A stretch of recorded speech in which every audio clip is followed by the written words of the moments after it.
He's a senior, recently got married, pretty grounded, and he has a lot of good targets to throw to as well. The Imps begin their season here at PK Park with a 5-game series against the Boise Hawks. Now, nearly everyone on the roster is new to the team this season. Without starting point guard Dominic Artis, the Ducks had 23 turnovers against the Huskies. However, Oregon shot the ball really well, nearly 58% from the field. In what was supposed to be a battle of two high-powered spread offenses, it was the Oregon defense which won the day. The Ducks dominated the Dogs in nearly every statistical category Saturday night, including turnovers. The professionals who compete at the Steel Timber Sports Series aren't just lumberjacks. They hold regular jobs as well, and they're incredibly athletic. Sure, camping is a lot of fun, but sometimes you want to get away from roughing it, and you can do that by crossing the lake and coming here. Thank you to Clear Lake Resort, where you can have a nice piece of Marionberry pie.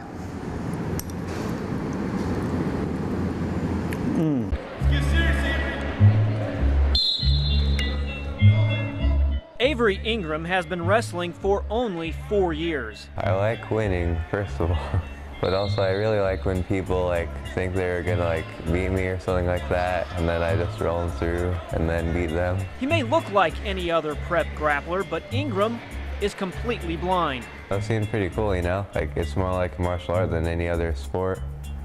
And it's also one of the only sports I can do. As a 2-year-old, doctors discovered a tumor on Avery's pituitary gland.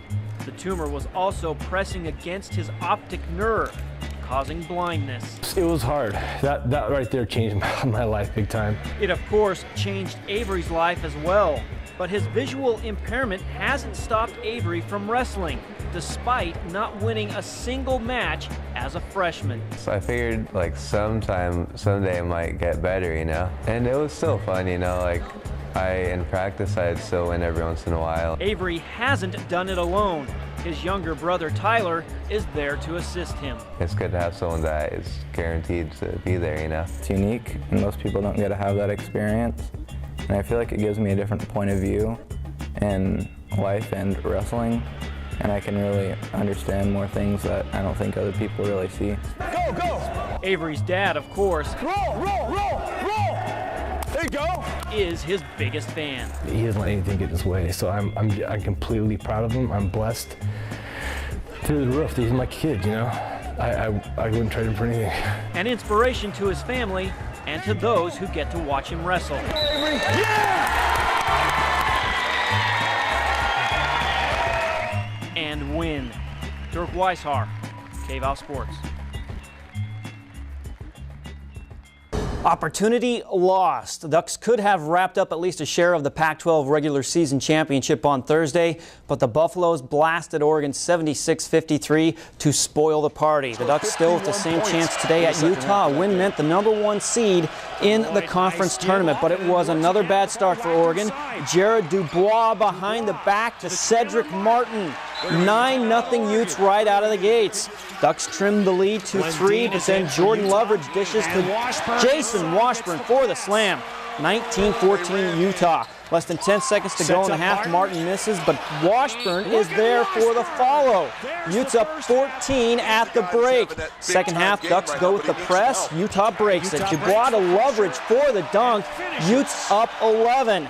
Oregon trimmed the lead again in transition. B.J. Singler hits the 3. It's a 6-point game, 21 points for Singler. But it just wasn't happening for the Ducks. Long rebound on the miss. Brandon Taylor lays it in. Oregon falls 72-62. Ducks get swept on the road. So the Bruins could win the conference crown by beating Washington. Second half, UCLA down 2. Shabazz Muhammad buries the jumper from the corner. And we're tied up at 52 all. Huskies now down 5. His dad did a lot of this. Sean Kipp Jr. alley-oop jam. 57-54. Later, though, Larry Drew, the driving layup to give the Bruins a 5-point lead. 61-54 the final. The Bruins win the Pac-12 title. Ducks will be the 3rd seed at the tournament and play Thursday at 8:30.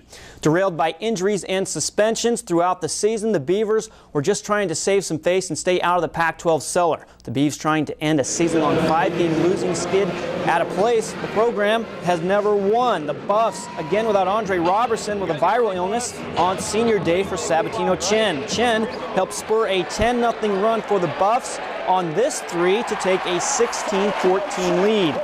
It was the last Pac-12 regular season game for Joe Burton. This baby hook gave him 1,000 points in his career. Beavers down 23-20. But Askia Booker had the answer in front of the Beavers bench, drains the three, 29-27 CU at the half. Roberto Nelson held scoreless in the first half, but rallied in the second. Finds Eric Moreland for the dunk, 47-41 OSU. Then Nelson outside, busts a deep tray. 15 points for Roberto. Just over a minute to go. Beavs up three. Burton, the Hail Mary pass to Nelson for the lay-in. 58-53 Beavs, 64-58. The final. Beavs stay out of last place with their first ever win in Boulder. Tough to play with the altitude and just how good of a team they are at home. I mean, it was just it's a relief to kind of go back into the Pac-12 tournament with the solid win behind us. It's their senior night, and they messed up our senior night, and we want to come and get a win before the Pac-12 tournament. We started our win streak too early. And maybe they listened to me subconsciously because we started it a little later so we could win more games in the tournament. Beavs play the Buffs in the conference tourney on Wednesday as the 12th seed. In Pullman, a win for Wazoo over USC would give the Cougs the 11th seed. It was the Brock Modem show at Friel Court. 11 of 22 from the field. He finished with a season-high 31 points and 10 rebounds. The Cougs were never threatened. They win it going away 76-51 and face Washington at the tourney. Feisty Territorial Cup from Tucson. Number 18 Arizona and Arizona State. Second half, Wildcats trying to pull away. Solomon Hill to Nick Johnson on the break, jams it home. Cats up 16. ASU cut into the lead. Jahi Carson all the way to the hoop. Sun Devils now down just 8. But Arizona gets the sweep of the Devils. Hill throws it down and is fouled in the process. 73-58. Arizona will be the 4 seed in the tourney. Now make sure you tune in Sunday at 3 p.m. to Inside the Pack. Tom Ward and Nick Krupke will go over the conference bracket in much more detail. Inside the Pack, Sunday at 3. Coming up tonight at 6:30 at Matthew Knight Arena, it's a rematch for the 5A Girls State Championship, Willamette versus Springfield. The Wolverines lost to the Millers in last year's title game. You'll recall Will High employed stall ball to try to beat the defending champs, but it didn't work as Springfield won 16-7. At 8:30, Churchill will seek its 3rd state championship and first since 2001 when the Lancers take on Jefferson. Churchill defeated Mountain View to advance to the title game while the Demos beat Silverton. Both teams like to get up and down, so it should be an entertaining game. Highlights of both contests tonight at 11.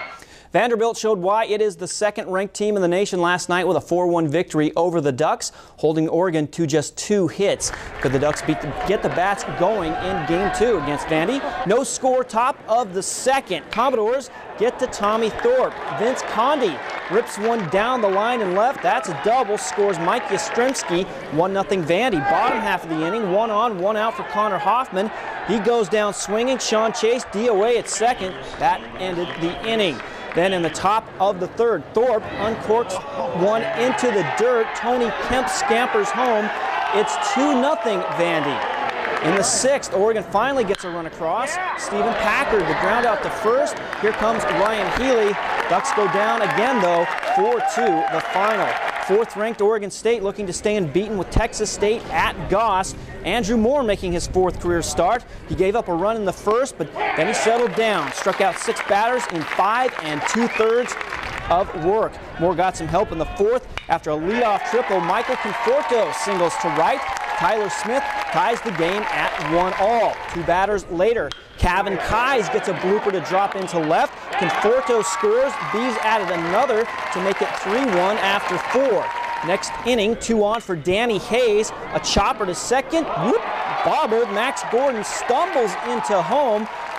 Whoops. Oregon State improves to 14-0, 6-3 the final. Oregon State softball picked up a Mercy Rule win over Iowa State, 9-1. The Ducks, meanwhile, lost to the Cyclones and then bounced back to beat St. Mary's. NCAA Indoor Track and Field Championships, the women of Oregon bringing home a 4th straight title. Ducks win with 46 points, edging Kansas by 3 points. Congratulations. 4 in a row.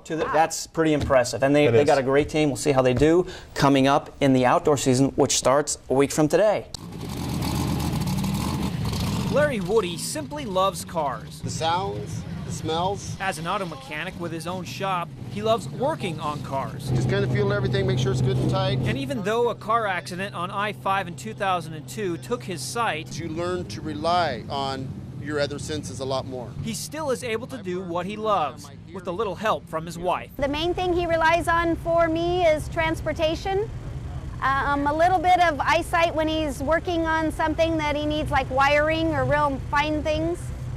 But most everything he does pretty much independently. Larry Woody may have lost his sight, but he hasn't lost his passion for cars or for racing them. Last Saturday at the Cottage Grove Speedway, Larry Woody got behind the wheel of Ray Hankey's number 49 Modified. Here's your earpiece. Can you hear me now? That's the better. Okay, here's your helmet on your left. Steering wheel's up a right-hand corner. With spotter Ernie Owen talking him Hold through down. it, Doing fine, nice and smooth. A little bit left, going a little high. Woody successfully completed his 2 laps on the quarter-mile track. I want to shake your hand.